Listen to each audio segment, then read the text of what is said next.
All right, am I on? All right, shall we test this?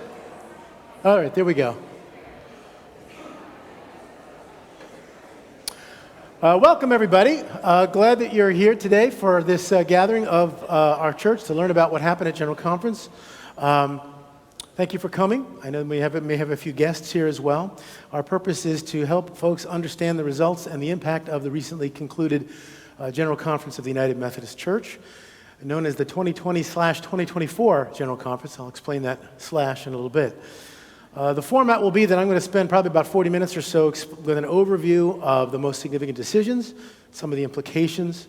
I will give my assessment of what some of these things mean, my perspective, and what it means, I think, for the future, both of the denomination and of our church. There's some handouts for you to take home. There are 4 handouts. They're on the back tables. You can pick those up on your way out. There's a couple of summaries of the decisions, one from the denominational source, another from a very useful site called People Need Jesus. There's a copy of an essay that I wrote that was published, and also a 4th item, which is the United Methodist News Service summary of what occurred as well.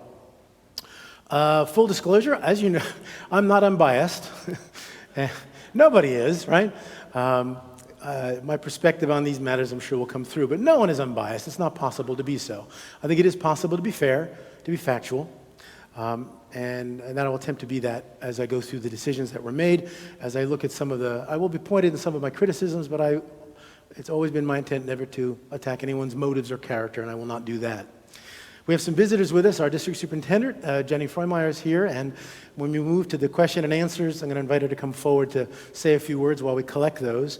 And we'll try to get through as many of those questions as possible, but if you put your name on it, and we don't get to it, we'll be in touch. I'll be in touch, or we'll find another way to have those questions addressed. This week, I'm going to be called away unexpectedly. My 95-year-old aunt passed away, and the funeral's in West Virginia, and I'll be driving my dad out Tuesday. It's his sister, and coming back Thursday. So my life's not my own, but after that, I expect to be around to meet with folks as you would like to do. So let's begin. Let's open in a word of prayer. Father, we thank you for this congregation, for this gathering. We ask you to give us wisdom, to give us sensitivity, to give us insight. Lord, we want to do your will. We want to be your people. Help us find our way forward amidst the confusing voices of our day. Help us to be faithful to you. Grant my words that they may speak truthfully and honestly. Through Christ our Lord. Amen. So, let's see. There's our purpose. All right, so I'm going to begin with an overview. This was of course, the General Conference is the governing body of the global United Methodist Church. It alone sets policy and speaks for the entire church. The General Conference that just ended is the first full General Conference to have met in 8 years. And it really did represent a seismic shift in terms of, I think, the identity and the future of the United Methodist Church. On the second day of the conference, Junie Keniston, who is the chief connectional officer for the connectional table, that's kind of like the administrative council for the whole denomination. She's a Pennsylvanian, by the way. She said this: the United Methodist Church that many of us have known for a lifetime suddenly looks far different than we have ever seen. And I think that is a correct assessment. The United Methodist Church, as of May 4th, I think is a very different institution than the one that I have known for 40 years, and even different than it was a month ago. I want to begin with some background with what I'm calling the road to Charlotte, because I'm not sure everybody's understanding how quite we got to this place. And I want to begin with the General Conferences of 2016 and 2019. 2016 being the last full General Conference that was held.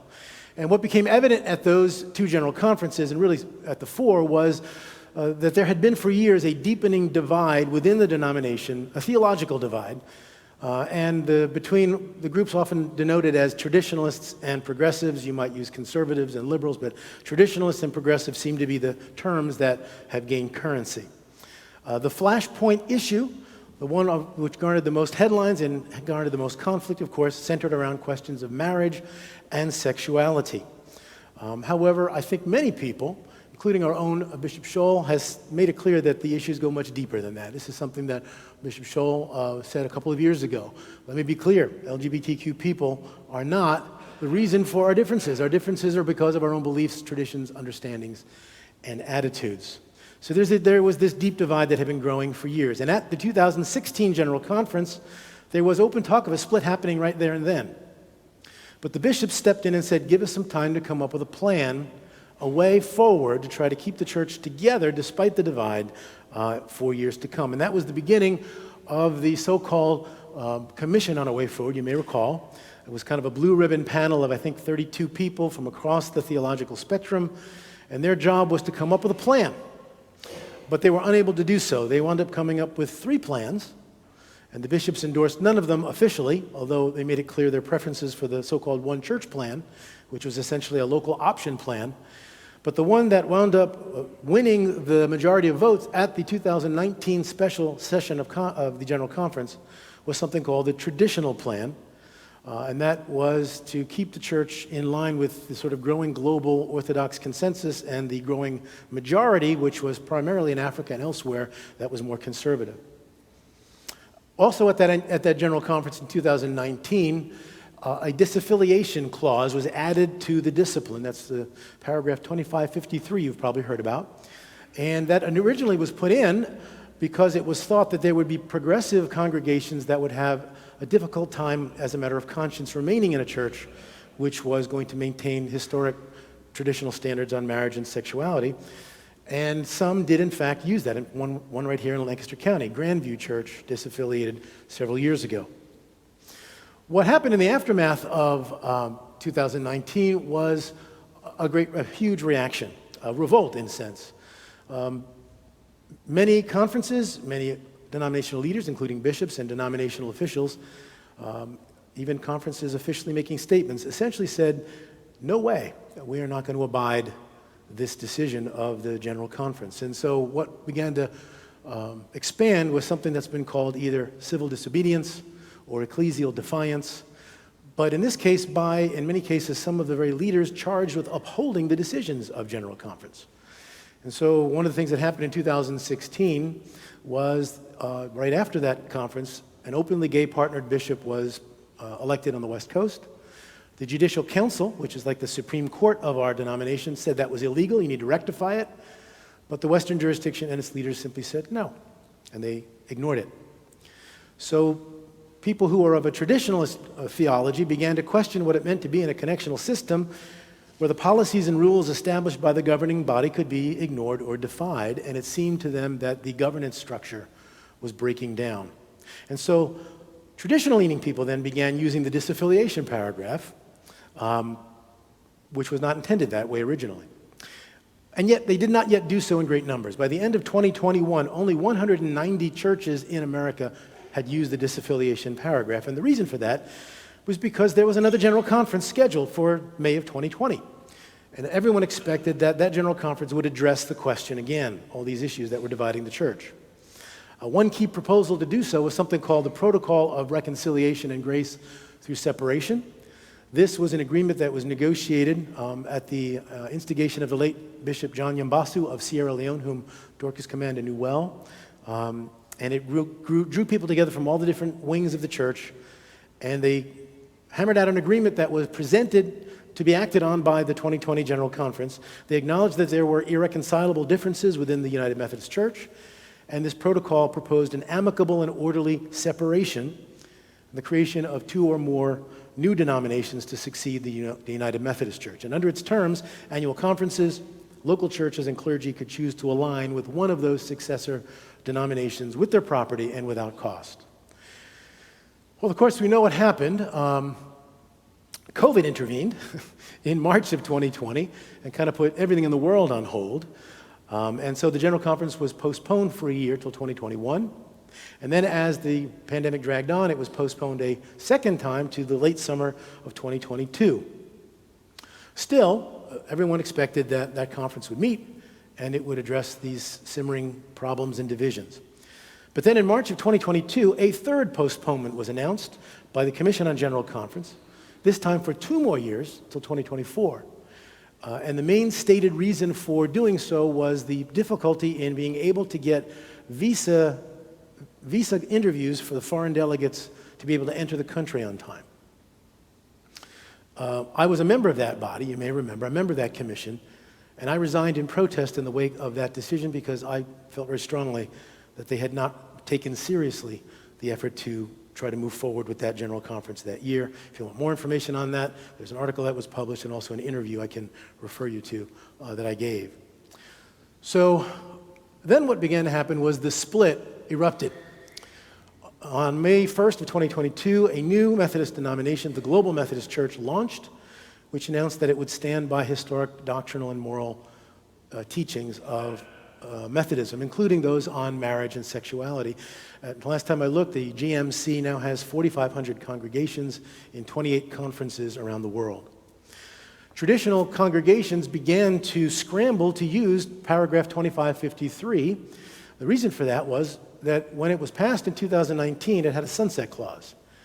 2553, the disaffiliation text, was to expire at the end of 2023, December 31st. That would be before General Conference met, so congregations began to use that. So what began to happen, I'll get to the next slide. So by the end of 2023, nearly 7,700 congregations in the United States had left the denomination, more than 25% of the total. Another 2,000 had been closed or abandoned, all since 2019, meaning that of the 30,543 congregations that the official statistics say were on the books in 2019, more than 32% no longer are part of the United Methodist Church. More than 9,600 congregations are gone. And it's no wonder this has been called the biggest church split in America since the Civil War.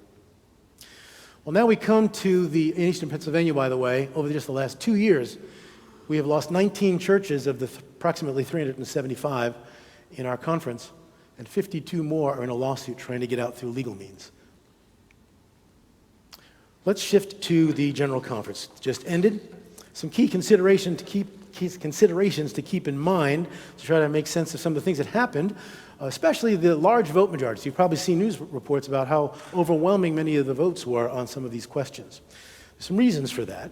One is that the conference just ended was actually the postponed 2020 General Conference, doubling as the 2024 General Conference. Why that matters is because the apportionment of delegates to the various conferences around the world rested on earlier membership figures, going back to 2016, when the United States had a majority of the membership around the world. If it had been officially designated the 2024 General Conference, they would have recalculated the apportionment, and there would have been a larger share of delegates going to delegates around the world, especially in Africa, where by 2020 they already had a majority, at least according to official statistics, of the membership around the world. Also, there was a backlash in the wake of the St. Louis 2019 General Conference. So many conferences here in the U.S., when they held delegate elections for the 2020 General Conference, some of the more conservative delegates were not reelected, and more progressive delegates were elected in their place. And also, the impact of the disaffiliations. In some places in Texas, nearly half the churches left. Many places where leaders left who had been parts of the delegations, they left the delegation, and the delegations to the General Conference, they were replaced by people who were more moderate or progressive in outlook. So I would argue that the vote totals that we saw were not really representative of the membership of the United Methodist Church as a whole, even after disaffiliations, and certainly when you include the global church, Africa in particular. Africa is overwhelmingly more conservative in its theology. Divided on regionalization, we'll come back to that, but more conservative in theology. I thought you might be interested in seeing some of the numbers. So these are the 2020 official figures from the General Commission on Finance and Administration. It showed that in 2020 there were 6.2 or so million members in the U.S. and 6.4 million or so members outside the U.S. Note the attendance figure is much higher outside than inside. There are much fewer numbers of churches, but added to that 12,866 was another 18,000 or so preaching places, as they put it. Sometimes they just hold services in communities under trees or by the river, in places in Africa and Asia. When you go to 2021, the official numbers declined in the U.S. to 5.7 million, but they did not report any updated figures on central conferences, those that are outside the United States. The 2022 figures were recently released. They showed U.S. membership declined to 5.4 million. And then if you look up in the upper right-hand corner, it reported central conference totals of 4.5 million. That's a drop of 1.9 million members from the last time we had figures reported with no explanation, which I'm very puzzled by. So far I've heard no explanation. I intend to do some more digging about that. That will have an impact, again, on how delegates are apportioned for the next General Conference. One last thing about delegates at the General Conference. There were a lot of absences of delegates who were supposed to be there. There should have been 864 delegates present at the General Conference, but the vote totals rarely exceeded around 750, both yeses and nos. And on the last day when I was there, the totals were only in about the 670 range, which is only about a 77% of those who should have been there. And of those who were missing, the African delegates were especially reduced in number.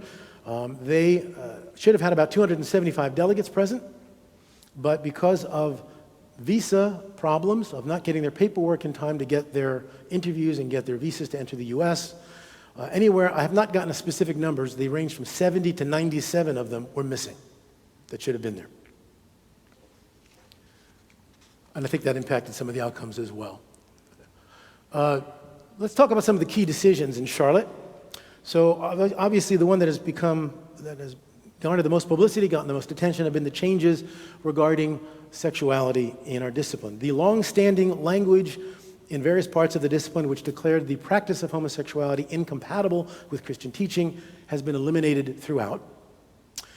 Clergy, who are, in the words of the discipline, former discipline, self-avowed practicing homosexuals who, because of that, formerly could not be ordained or appointed, that language has also been eliminated.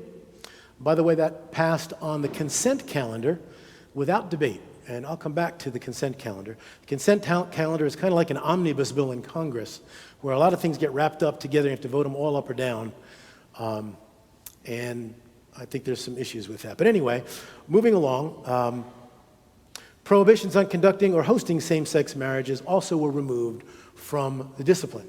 So those changes are profound, they are significant, and they've garnered the most attention.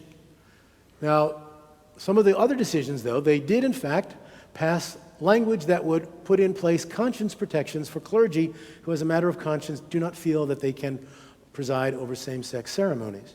That was a concern of mine going in, having heard people on occasion say that they would not tolerate any, quote, pockets of discrimination, unquote, within the church. So that's a helpful thing to trying to keep more conservative-leaning folks in the church. There was also a judicial council decision issued on the last day of General Conference, which ruled that local church boards of trustees can essentially frame their own policies on marriages for their property. And they can, if they choose, ban same-sex weddings on their premises, or all weddings for that matter, I suppose. There were general affirmations that conservative pastors and churches would be able to maintain their theological and biblical stances in their local context. However, there was also a change that went to another section of the discipline called 425.1, and that is under the section that describes, quote, open itineracy. And this new language directed annual conferences to train local PPR committees, pastor-parish relation committees, to receive pastors regardless of sexual orientation. Previously, that had been mainly focused on saying you can't say no to someone just because they're a woman or just because their ethnic background or their color. Now they're saying that sexual orientation is part of that training for SPRs. So the question is how those two will go together. Also, there have been questions raised about what this means for chaplains in extension ministry, especially in military service. Chaplains in the military who have issues of conscience on this matter have been able to point to the discipline and saying it's against my church's teachings. Now they can no longer do that, so they may be in a dilemma, and I have not seen that addressed. More issues when it comes to sexuality. So in the section of the discipline that lists chargeable offenses against clergy. So when clergy misbehave, there are disciplinary processes to hold them to account. It doesn't mean they're automatically kicked out. There's a process that can often mean restoration after a time if there's been a serious offense and so forth. But there are disciplinary actions that can be taken. And in that section, they deleted the specific definition that included marital infidelity and sex outside of marriage. Here's the actual language showing the language that was stricken from that.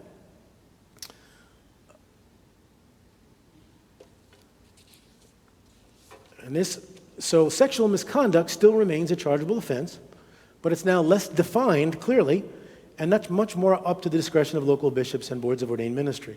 And there are concerns that this could, in fact, open the door to clergy engaging in sexual behavior that has long since believed to be outside the parameters of proper Christian living, even as long as it is, quote, consensual. And this leads us to some additional changed language on marriage and sexuality in the new social principles. So I'll come back to the social principles a little bit later, but a new social principles have been adopted by the denomination. And in the social principles, there's now this language defining marriage. Within the church, we affirm marriage as a sacred lifelong covenant that brings two people of faith, an adult man and woman of consenting age, or two adult persons of consenting age, into union with one another. I want you to compare that to the old definition that was in the social principles that have just been succeeded. And if you look at the latter part of that, it says, although all persons are sexual beings, whether or not they are married, sexual relations are affirmed only within the covenant of monogamous heterosexual marriage. So both heterosexual and monogamous have been stricken. And people have raised concerns as to what that will mean. Will that open the door to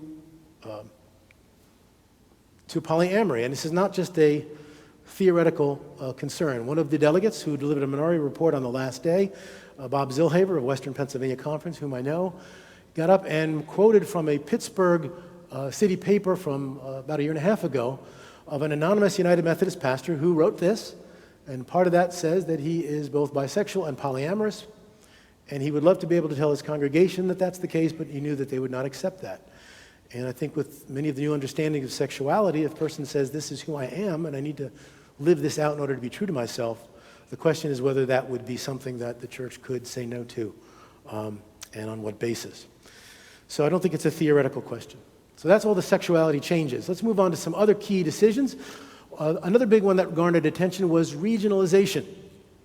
The regionalization plan is a restructuring of the church to allow greater autonomy in various regions around the world. This is, I think, a sensible move to move away from a U.S.-centric discipline.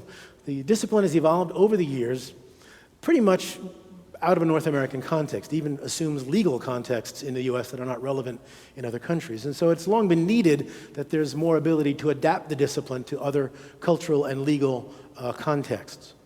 And so this regionalization plan was adopted to address those questions. I do think that what drove it, though, was the desire of the American delegates to be able to set their own standards on sexuality and marriage in the U.S. while allowing Africa and elsewhere to have more traditional standards.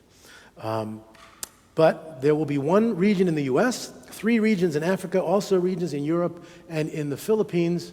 The U.S., there will be a creation of a committee of the General Conference for U.S. matters, and the U.S. will retain its jurisdictional system, which seems odd. So we're adding a layer here. I would have thought they would do away with that, but that was not something that was considered. That had to be passed by a 2/3 majority vote. It was at General Conference. In order to become part of the discipline, it must also be ratified by a 2/3 majority vote of all of the conferences around the world in aggregate. And that will happen over the next year. We'll see if that passes or not. That's just an image showing you the United Methodist presence around the world and the need for some kind of regional adaptation for various parts of the discipline. Another key change was the revised social principles. It's the first wholesale revision or rewriting of it in over 50 years. The social principles have been there. They've been kind of adapted and modified, but this is a complete rewrite. And again, it is an attempt to move away from a U.S.-centric statement to make it more globally applicable. I don't have time to get into specifics. That might make a great study for this summer or fall. There are many good things in the social principles that try to address global concerns and are more easily adapted to various nations, things about economic justice, trafficking, human rights. There's a lot of good stuff in the new social principles, as well as some things that I find questionable. Social principles are not church law, but they are guidance for thought. And as I said, we can hopefully do something about maybe studying that in the future. Another key decision was the end of disaffiliation. That disaffiliation paragraph 2553, as I mentioned, expired at the end of 2023, and it was framed as a right, a limited right, subject to certain conditions, of local churches. And when it was passed, and I was there as a delegate when it was passed, we didn't have any sense that this only applied to the U.S., but the bishops ruled that it did only apply to the U.S. and it did not apply outside the U.S. So disaffiliation was not an option available to churches in Africa, Asia, Europe, or elsewhere. And so there was a move, a push to extend that right to those other parts of the world, simply based on justice and fairness. But a resolution to extend it in some form was voted down on the second to last day or third to last day by a vote of 516 to 203. I find it very difficult to understand how a right that was enjoyed by U.S., mostly affluent white folk, or 95% white folk in the U.S., United Methodist Church, could be denied to people of color and people in poverty around the world and not be considered paternalistic and racist. I don't know. If you can find a way to explain it to me, I'd love to hear it. But that was the decision. Another key decision, showing that there still is a pathway out for conferences anyway, not for individual churches anymore, but for annual conferences. The 4 conferences withdrew from the United Methodist Church in Eurasia. That was approved on day 3 by an overwhelming vote, and that included the conferences in Russia, Belarus, Kyrgyzstan, and Kazakhstan. And that's Bishop Edward Kigay to the right, who is the bishop over those conferences. They will become the Christian Methodist Church next year when the separation is complete. And you may recall that the Bulgaria-Romania conference withdrew unilaterally a year ago or so. Another key decision was full communion with the Episcopal Church. This will allow for full mutual recognition of orders, sharing in ordination services, and more. This is significant because the Methodists came out of the Anglican/Episcopal movement, and there was quite a long period when Episcopalians and Anglicans didn't even recognize Methodist ordinations. Now that changed a while ago, but still, this is full communion. It still has to be ratified by the Episcopal Church to go into effect, and that we assume will happen in the next year. Another key decision was about the budget. I'll just put this up for informational purposes. The proposed denominational budget for the 4-year period about to come, called a quadrennium, it was proposed to be $353.1 million, but after some tinkering, it was passed at $373.4 million, but that's going to be dependent on what the collection rates are. If it doesn't reach a certain threshold, it'll drop back down to $353.6 million. But in either case, you're talking about a reduction from 40 to 42% of the previous quadrennial budget in 2016, which was over $600 million, indicating that the denominational leaders do expect a very significant reduction in denominational revenues. So some of my own thoughts on what I experienced. Now, for many people, and for much of what you've probably read in the papers, and I'm sure for many people here, what was experienced was a joyous celebration that was celebrating a new denomination that now has most of its people moving together harmoniously and with a new unity into the dawn of a new day. And there's no question the United Methodist Church is now, I think, a different animal than I've known it from the past. I went to Charlotte because I wanted to see it firsthand. I wanted to experience the sense in the room, the culture in the room, because it's not something you can get easily from afar on a screen. And my sense was that the reality is far more complex than those images and narratives would have you believe. For one thing, I sensed a very clear hostility towards those who are more traditional or conservative in their theology. And the tone was set by Bishop Bickerton's opening sermon on the first day. He asked, do you want to be in this room? Are you willing to move forward and embrace a season of reformation? If not, maybe you're in the wrong place. And he said this as well. Down below, if you're not committed, he talks about a train that's moving on down the track to a new day, to what it means to be the UMC. And if you are not committed to that positive narrative of who we are, you may be in the wrong place. And perhaps we might ask you to leave us alone to do our work. And that to me was rather disturbing. It said to me pretty clearly, if you're not on board with our agenda, you should go. And my response to Bishop Bickerton, again, whom I know, is that in the past, when progressive folks felt that they were not in power, they did not feel the need to go. They felt that they had every right to dissent, to disagree, to be prophetic and speak truth to power. And I think that there will be many of us who will also feel that we have that same right. And secondly, if he does want people to go, why do they end disaffiliation? Why not let that be more easy?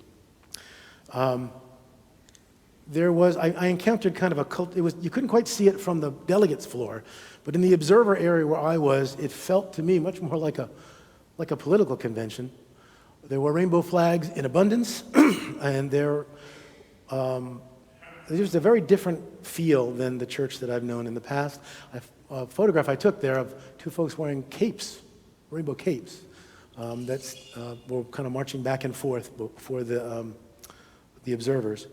And it seemed to me that what I saw being embraced by the culture of the UMC was a wholesale embrace of the whole new kind of sexual regime that's becoming current in our society, which has, it seems to me, no guardrails. And what we did not do, we changed some of the rules to be sure, and we opened up the doors in many ways to folks who have felt excluded. But what we did not do was put forth a positive theology of sexuality as ordained and designed by God. And that is something I think that is lacking. Another thing that I found very interesting, and that to me was evocative of kind of the sense of the culture that seemed to kind of take over, was this word kingdom. It was used a lot, both in verbal and in written materials. Kingdom versus kingdom of God. People say kingdom of God instead of kingdom of God. Of course, kin, brothers, sisters, cousins, and so forth. Family, right? The idea that we're all in this together, we're all one family, I affirm that, and that's great. But putting that in place of kingdom, it seems to me, represents a very big shift from what I'd call the horizontal to the vertical. A kingdom implies a king, a sovereign, the one whom we are to obey. A kingdom implies that it's really more about us. And that to me seemed to be evocative. I also experienced a conference that I thought was quite controlled and scripted.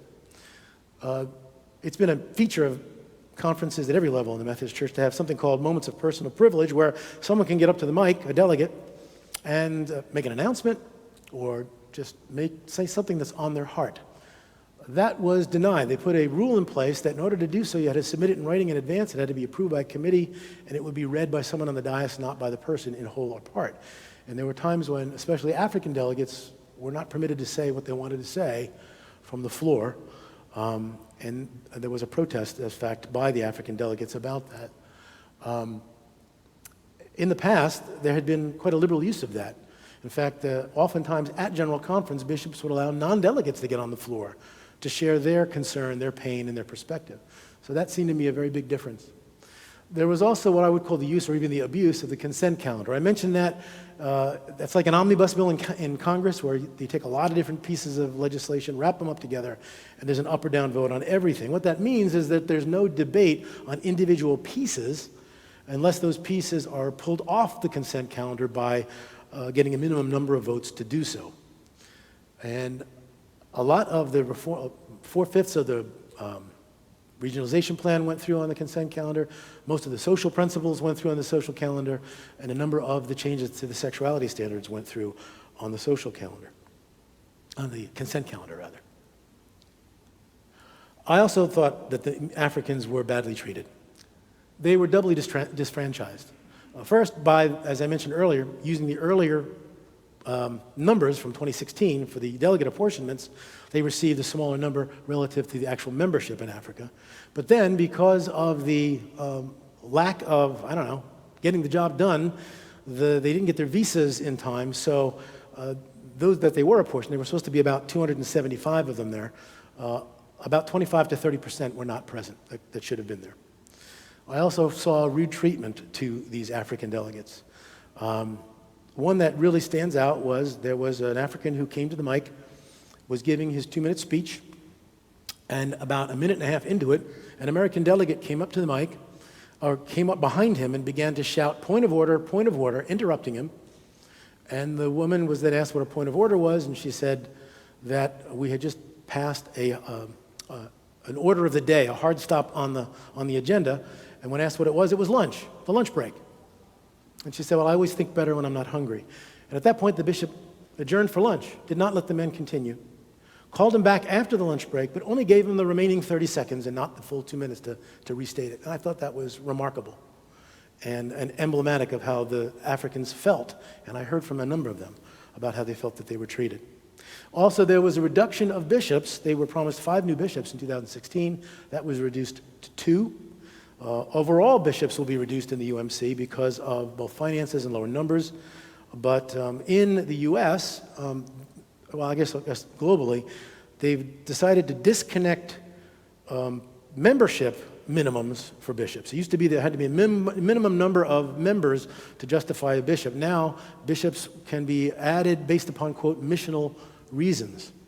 So if people in, say, the Northeast or Southwest jurisdiction want to have more bishops than they are allotted, they can do so as long as they can find a way to pay for it. I'm assuming the same is true for Africa, but that would be much more difficult for Africa to do. Africa, 98% plus of the funding for the entire United Methodist Church comes from the U.S.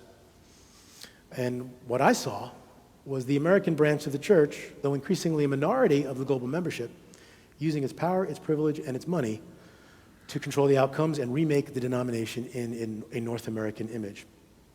One last thing that I was disturbed by was what I regard as anti-Israel actions taken. There was a resolution passed that called upon people to divest, called upon the church to divest from Israel, and there was also a protest, which is fine. There is certainly reasons people can have to criticize Israel and to criticize its conduct of the war, but what concerned me was that there was not a peep about Hamas, a group that's been on the terror list of the U.S. for many, many years, about its murderous rampage in October. There were not even humanitarian pleas, much less pleas in the name of Christ, to simply let the hostages go. And it seems to me a truly prophetic witness would call upon all sides to account for their abuses. I think Jesus would weep both over Palestinian children killed in bombings and Israeli children killed by Hamas. And this glaring omission seems to me to reinforce the perception that the United Methodist Church more and more is becoming wholly subsumed within American political culture and is looking more and more like a partisan player in U.S. politics, rather than speaking as disciples who represent the kingdom of God, which transcends all nations and races. Well, that's the part that I know is my perspective. Let me move on to what's going to happen. I think chaos is going to come to Africa, I'm afraid. I think what we saw happen in the U.S. over the last couple of years will now start to happen in Africa. Africa is every bit as complex as the U.S., many different nations. There are parts of Africa where it is illegal, even unconstitutional, to be part of an organization which promotes or accepts homosexuality. I received a communication from an African friend in Zambia who said that under Zambian law, the penalty for this is 14 years in prison, and if the government of Zambia receives an official communique that the UMC practices homosexuality, the church may be closed and lose its membership. So they may have no choice in some of these places but to seek to exit. And yet there was no acknowledgement of that. There was no, let's gather with these folks for prayer and discernment. How do we help them work through this? There was none of that happened.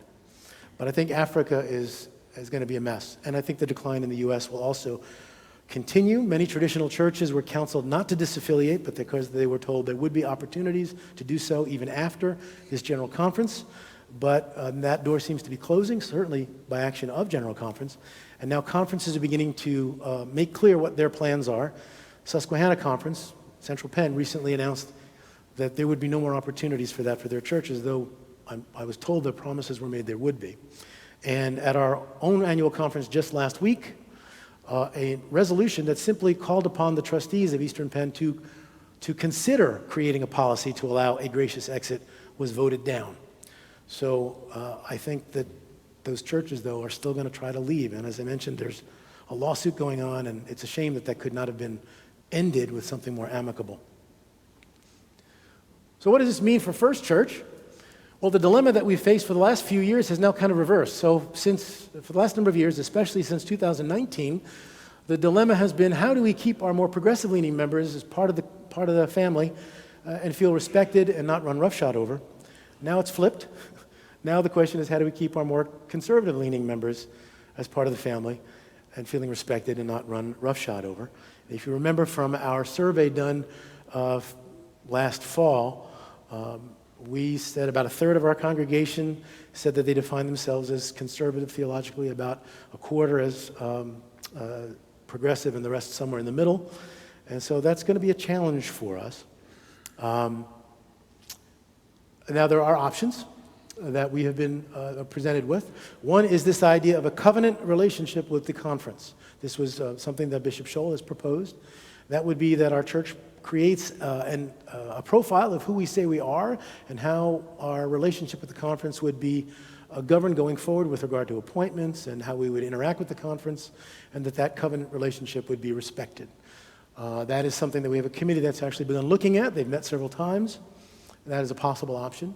Another option, we go back to revisit the deliberative forum process that we looked at last fall. If you recall, we had a representative group of folks that came together and worked several weeks in November, and they looked at a number of bigger options, like things like a federated church or a union church model. But the decision at that time was those seemed like those were very difficult and challenging, costly, and since they didn't know what was going to happen to General Conference, they said, let's just keep the status quo, see what happens. This can be revisited later if need be. Perhaps it's time to revisit that. A third option is to do nothing and just simply go with the new flow of what the United Methodist Church is becoming. I'm not sure that's the wisest course of action. I think that will only lead to losses. I've already had people come to me and tell me they don't know how much longer they can stay in this congregation. Let me conclude this way. My hope in this congregation rests upon a number of things. First, we have a marvelous history and heritage that goes back more than 200 years of God being with us and blessing us and using us. And as you heard, or as you will in our next service, that blessing is continuing, as Dorcas will outline for you, in the ways we've been engaged in ministry and mission around the world. We have a lot of folks here that have deep, deep ties of love and friendship, even amid differences. And people want to stay together, and people want to stay committed to the missions and the ministries that are making such a difference in the lives of so many people, not just here, but around the world. So I have hope in that, and I'm hopeful that we can find a way to do that and keep that together. For me, these are my commitments, and I'm sure I speak for Pastor Laura as well. I will continue to preach Christ crucified, risen, and reigning, and stay true to the Word of God. You may not always agree with what you hear from me, but I hope you will always know it is coming from a heart that wants the best for you and staying true to God's Word.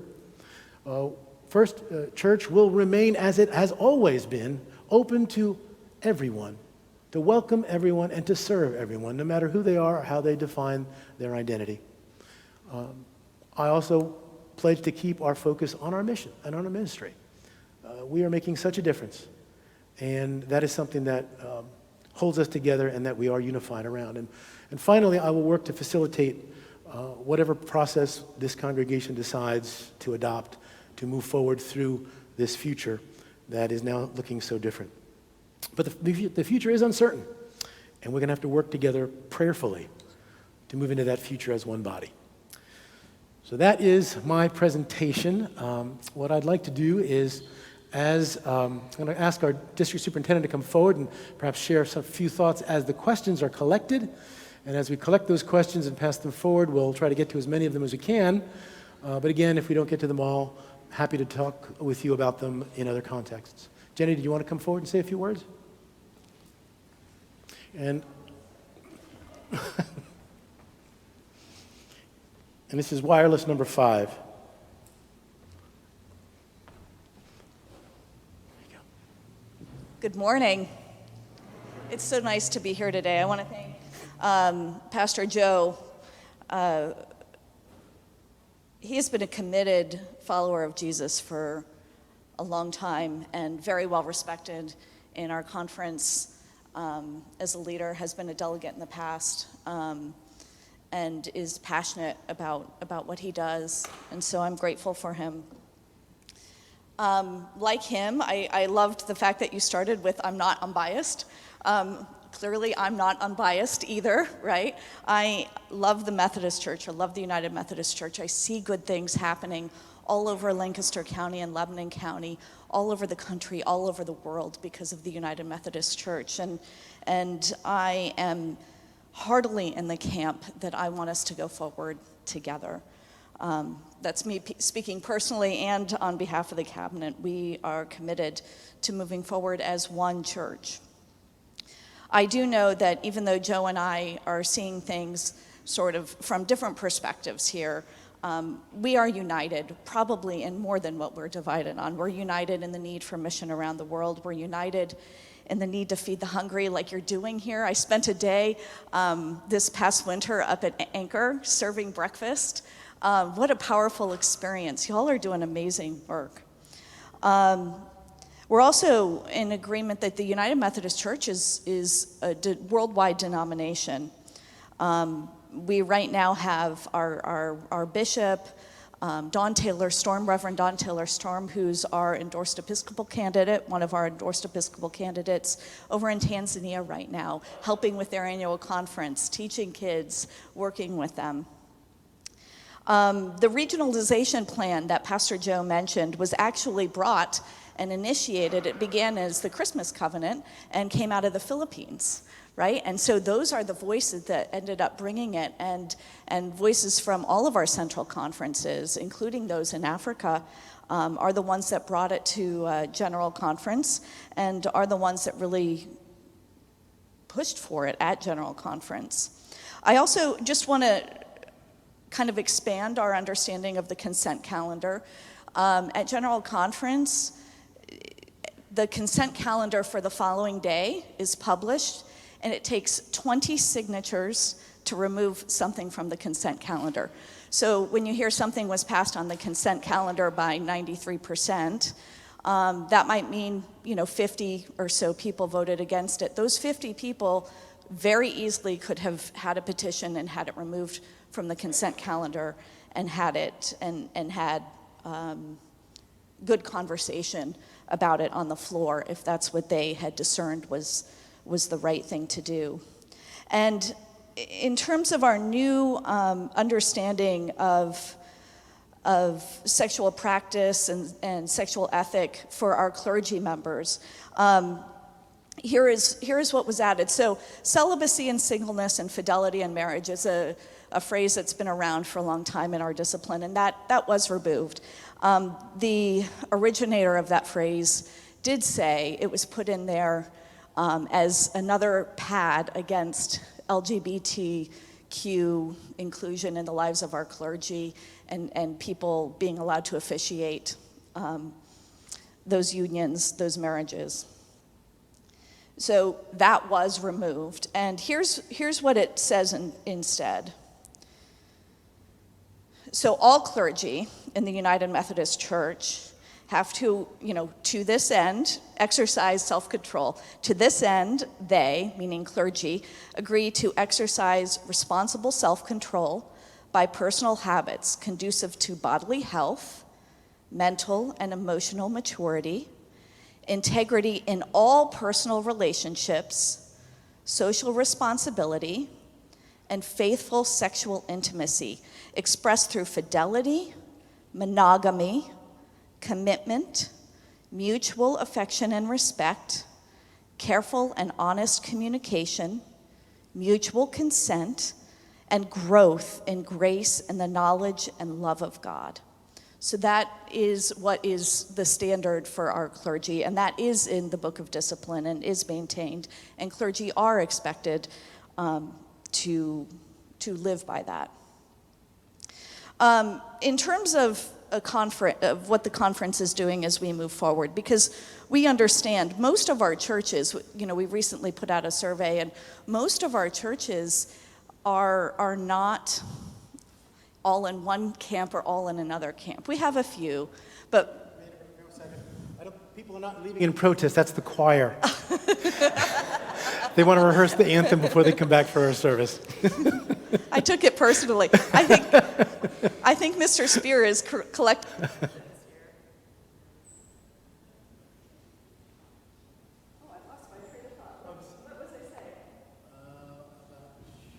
The conference moving forward. I don't know if this is on. Right. Good. It's on.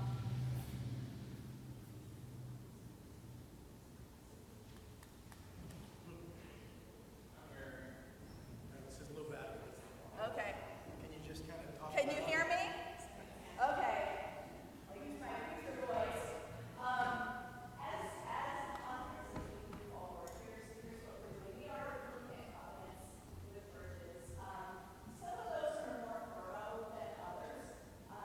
We are looking at processes. We have some churches that have gone through some very, very hard conversations and say this is really difficult for the church. Hard conversations about who they are, what they believe, and how they're living. And we can certainly either facilitate that or resource you by connecting you with churches that have already done that and pastors that have already done that. You know, we work with all sorts of churches, and I can tell you, I'll tell you what I do in the appointment process. Thank you. I'll share what I do in the appointment process. So when I know a church needs an appointment, I meet with the SPRC, I study the church, I study it deeply. I might meet with the SPRC a second time. You know, we talk about this and about this. We talk about these needs in a pastor. We talk about this. And I work really hard, really, really hard to find the right pastor for each church. That doesn't change. That doesn't change. You know, we're going to continue to work with each of the churches as we move forward in this. So I know I wasn't anticipating speaking this long, but I'll hand this back to you, though. Thank you for having me. It was nice to be here. Well, I'll try to get through some of these. How binding would a covenant with the EPC and Bishop be, and could it be modified and or canceled at any time by either party? You might want to do that one, yes. All right. So the covenants that we make, you know, the parts of the covenants where churches say, here's who we are, here's how we want to live together, that becomes kind of an identity for you, almost a faith statement and a mission statement for the church, if you will. The part of the covenant where we look at what kind of appointments we may or may not make, how you all want to live together in your building, we ask that be revisited every 5 years. So in there'll be something that you know, it'll be revisited or recovenanted every 5 years because congregations change, churches change. And so that's that process. Since there were fewer African delegates than expected, is there any chance the 2024 and 2020 General Conference will be challenged as invalid? I think the answer to that's no, because they had a quorum and they were able to conduct business. I don't think that will happen. If you know you have biases, why don't you set up meetings like this to be more unbiased or balanced? I feel that many of the congregation don't have an opportunity to openly discuss these issues.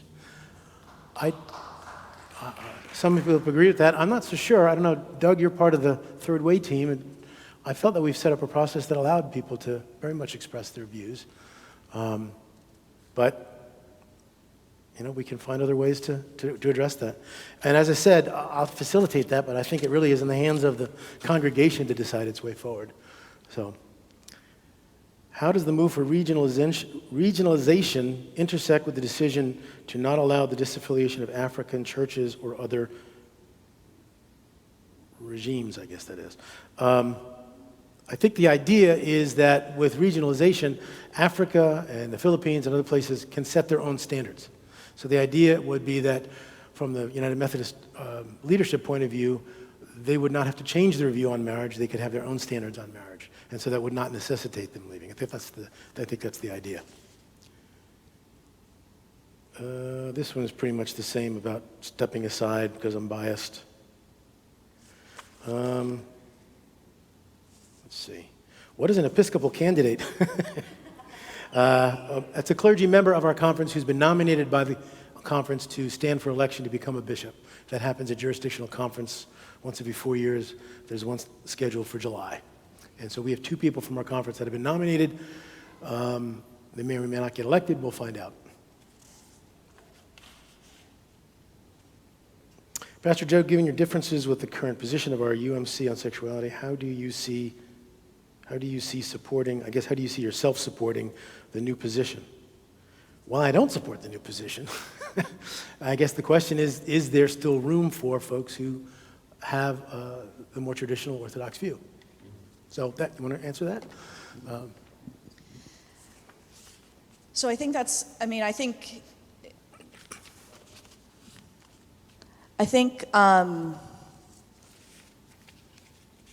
our next, what we would call it, adaptive challenge as we move forward as a denomination, is what does it mean to live as one people with differing views? We've been living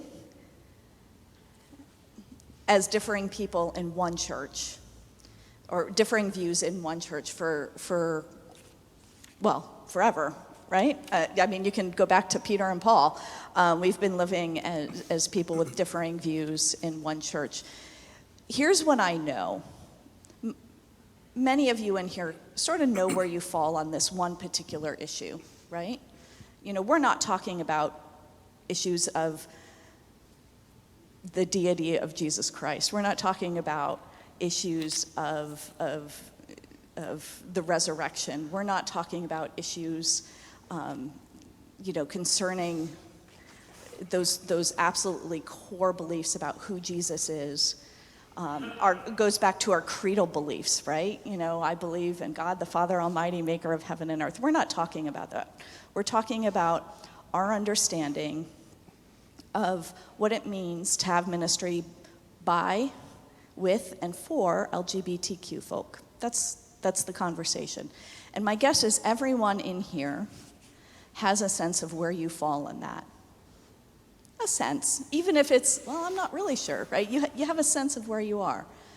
And my guess is everyone in here knows somebody who you think loves Jesus, tries to be Jesus's hands and feet in the world, tries to make the world a better place, but disagrees with you on that one particular issue. I can think of many. I know where I am. I can think of many people who disagree with me on that.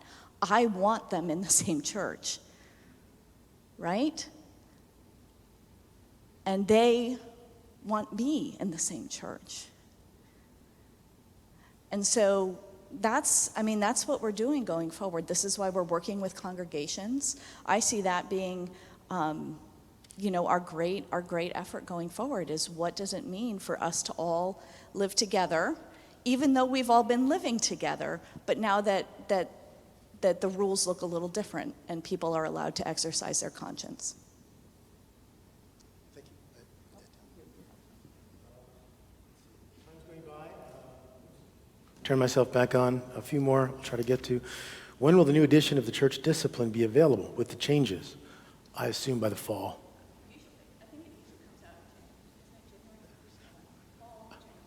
Well, typically, this is another interesting thing. Typically, the changes that are introduced to General Conference don't go into effect till January 1st. But a number of these changes were voted to go into effect immediately. So I would imagine that a new published edition would be out sooner rather than later. I would imagine the fall. Yeah. How are local church trustees selected? What percentage of trustees can decide to deny gay weddings in the church? The local board of trustees is selected by our nominations process and elected by our annual charge conference, and trustees make decisions by simple majority vote. Let's see. Some of these I'm having a hard time reading. I better hold off, I can't read that. I already did that one.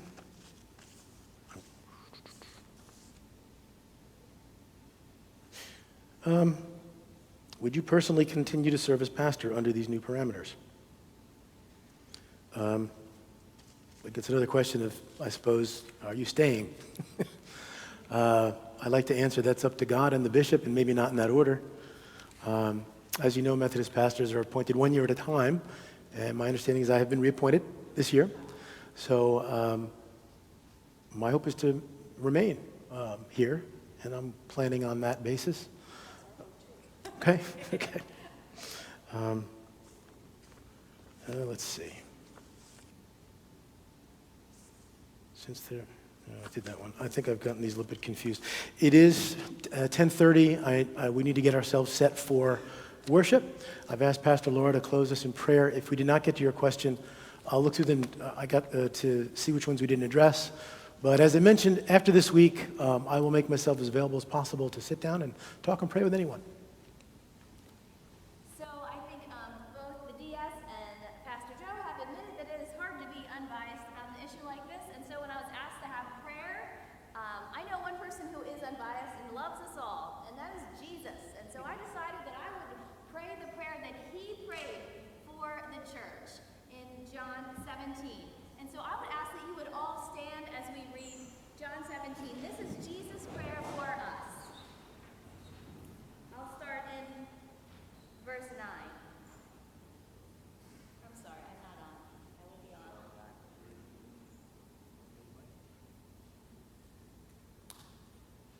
All right, this is important to be heard. I think I can be heard now on wireless too. Okay. My prayer is not for the world, but for those you have given me, because they belong to you. All who are mine belong to you, and you have given them to me, so they bring me glory.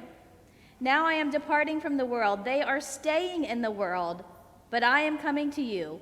Holy Father, you have given me your name. Now protect them by your power of your name, so that they will be united just as we are. During my time here, I protected them by the power of the name you gave me. I guarded them so that not one was lost except the one headed for destruction, as the scriptures foretold. Now I am going to you. I told them many things while I was with them in this world, so that they would be filled with my joy. I have given them your word, and the world hates them because they do not belong to the world, just as I do not belong to the world. I'm not asking you to take them out of the world, but to keep them safe from the evil one. They do not belong to this world any more than I do. Make them holy by your truth. Teach them your word, which is truth. Just as you sent me into the world, I am sending them into the world, and I give them myself as a holy sacrifice for them, so that they can be made holy by your truth. I am praying not only for these disciples, but also for all who will ever believe in me through their message. I pray that they will all be one, just as you and I are one, as you are in me. Father, and I am in you, and may they be in us, so that the world will believe that you sent me. I have given them the glory you gave me, so they may be one as we are one. I am in them, and you are in me. May they experience such perfect unity that the world will know that you sent me, and that you love them as much as you love me. Father, I want these whom you have given me to be with me where I am. Then they can see the glory you gave me, because you loved me even before the world began. Amen.